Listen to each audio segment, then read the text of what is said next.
मैं डॉक्टर आभा मजुमदार हूँ और मैं सर गंगाराम हॉस्पिटल में सेंटर ऑफ आईवीएफ और रिप्रोडक्टिव मेडिसिन की डायरेक्टर और हेड हूँ।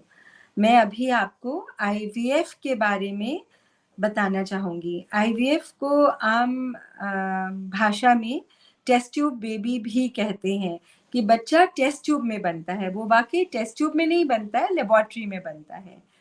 आईवीएफ का मतलब सिर्फ यही है कि जो भ्रूण नॉर्मली एक औरत की ट्यूब्स में बनता है स्पर्म और एग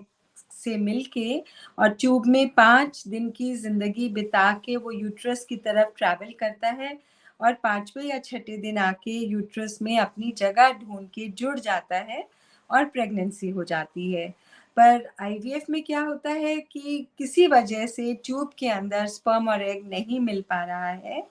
इसलिए हम उस औरत के एग्स को डेवलप करके जब वो अच्छे से मैच्योर हो जाते हैं तो उन्हें एक सर्जिकल अल्ट्रासाउंड के ज़रिए नीडल डाल के उन एग्स को निकालते हैं। हस्बैंड से एक सीमेन सैंपल मांग लेते हैं और हस्बैंड के सीमेन सैंपल का एक स्पर्म एक एग को फर्टिलाइज करता है। भले ही हम उनको साथ में रख दें, बहुत सारे स्पर्म्स और एक एग को, या एक स्पर्म उठा के उस एग के अंदर इंजेक्ट कर दें। इस मेथड से जो कंसेप्शन होता है वो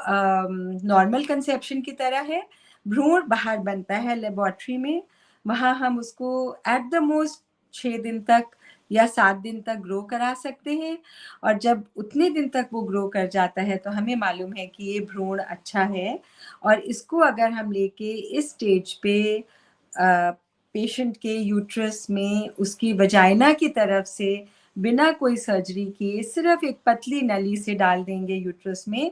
तो वो अब ऐसे स्टेज में आ गया है कि यूट्रस की लाइनिंग से जुड़कर एक पूरी 9 महीने की प्रेगनेंसी तक ग्रो करने की क्षमता रखता है। तो यही आईवीएफ की टेक्निक है, जिसमें जिन लोगों के, ये जनरली उन लोगों के लिए यूज होता है जिनकी या तो ट्यूब्स खराब हैं, तो ट्यूब में एग और स्पर्म एक दूसरे से मिल ही नहीं सकते हैं, और इतनी खराब है कि हम उनको सर्जिकली ठीक भी नहीं कर पा रहे हैं। या दूसरा रीजन ये होता है कि स्पर्म्स इतने कम है उस हस्बैंड के या पुरुष के जो बच्चा चाहते हैं अपना वाइफ के साथ,